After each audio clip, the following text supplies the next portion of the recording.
Gelapnya malam mulai menyelimuti.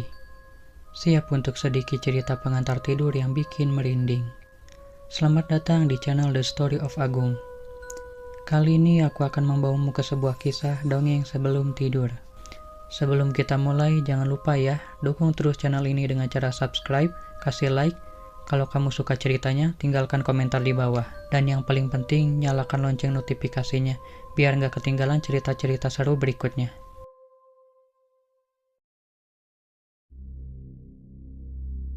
Cerita ini dimulai di suatu pagi yang cerah. Putri, seorang anak kelas 6 SD, dan juga adiknya yang bernama Nanda, seorang anak kelas 3 SD. Pagi itu mereka berdua sedang sarapan sebelum berangkat sekolah, sambil ditemani oleh ibu mereka yang bernama Ibu Mita. Sedangkan ayah mereka yang bernama Pak Darwin sedang membaca koran di ruang tamu, sambil menunggu kedua anaknya yang akan diantar untuk berangkat sekolah. Itu menjadi hal yang biasa dilakukan oleh keluarga ini. Tiba-tiba Pak Darwin teriak mengagetkan.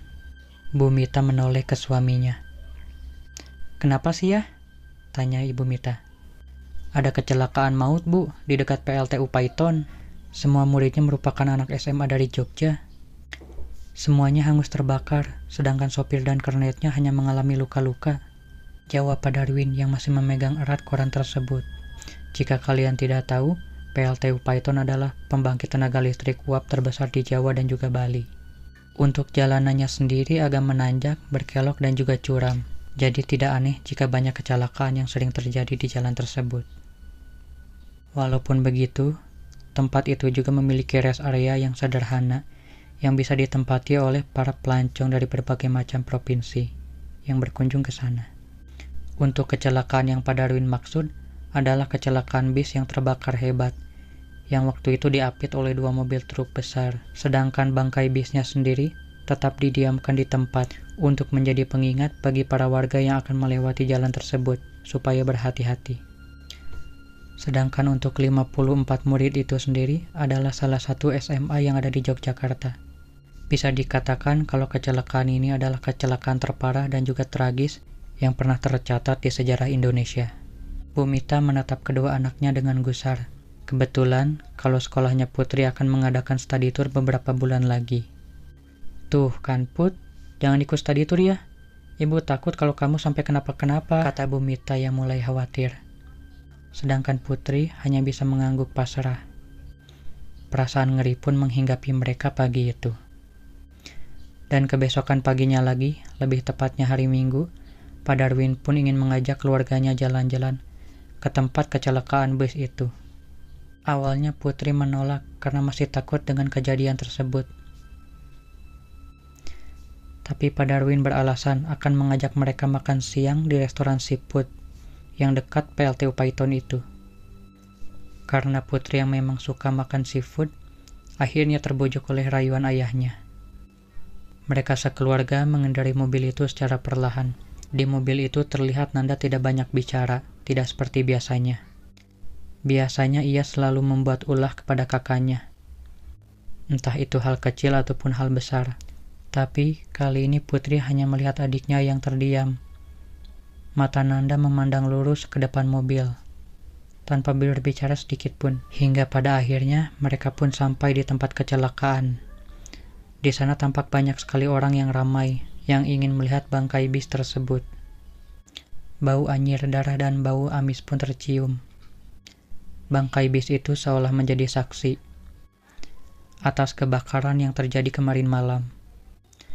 Bahkan buah-buah mangga yang berceceran di jalanan pun menjadi gosong.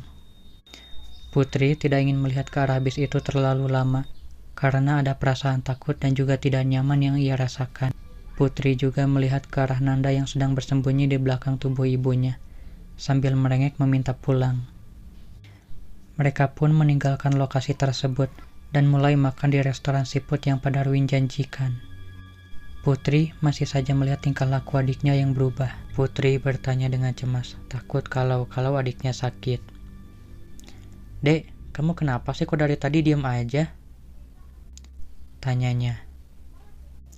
Nanda hanya menggelengkan kepalanya. Sedangkan kedua orang tuanya tidak mengerti dengan sikap yang ditunjukkan oleh Nanda. Singkatnya, malam hari pun tiba. Putri sudah terlelap di atas kasurnya. Namun tepat pukul 12 malam, Putri pun terbangun karena mendengar suara tangisan dari adiknya Nanda yang membuat Putri sangat kaget karena tangisannya terdengar lirih. Kebetulan kasur yang mereka tempati itu adalah kasur model tingkat. Nanda tidur di bawah, sedangkan Putri di kasur atas. Putri melihat ke bawah, yang ternyata Nanda menangis sambil memeluk guling dan juga bantalnya. "Kamu kenapa sih, Dek?" tanya Putri. Nanda tidak menjawab. Ia hanya meminta kakaknya untuk tidur satu kasur dengannya. Setelah malam itu, Nanda pun selalu meminta kakaknya untuk tidur dengannya setiap malam. Nanda selalu menutup matanya dengan guling dan sambil menangis. Dan hal itu hanya mereka berdua yang tahu. Putri selalu bertanya kepada adiknya itu, namun jawaban adiknya selalu saja sama. Nanda selalu merasa takut tapi ia tidak pernah memberitahu apa alasannya. Namun rasa penasaran Putri selalu mendesak adiknya agar mau memberitahukannya. Tapi Nanda tetap tidak memberikan jawabannya. Dan akhir-akhir ini sikap Nanda suka berubah drastis. Dia lebih banyak diam dan tidak suka usil ataupun jahil. Suatu hari, tantenya Putri yang bernama Tante Eli datang berkunjung ke rumah, tapi dalam keadaan tegang dan juga ketakutan.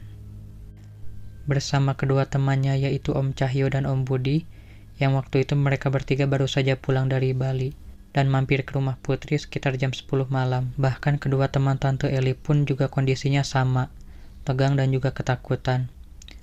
Putri dan juga Nanda yang mengetahui tantenya datang ke rumahnya, langsung ikut bergabung untuk menyambut tantenya. "Ada apa kok kalian bertiga kelihatan ketakutan gitu?" tanya Pak Darwin. "Mas, aku ngelihat demit," ujar Tante Eli menggigit bibirnya sambil melihat kedua temannya. Tidak lama kemudian, Bu Mita pun keluar sambil membawa air minum. Mereka bertiga pun langsung menenggak air minum itu sampai habis. Belum sempat Pak Darwin bertanya lebih jauh, Tante Eli sudah lebih dulu membuka omongannya. Tante Eli bercerita, saat itu mereka bertiga sedang berada di dalam mobil. Om Cahyo yang menyetiri mobil, Om Budi di depan, dan Tante Eli berada di kursi tengah.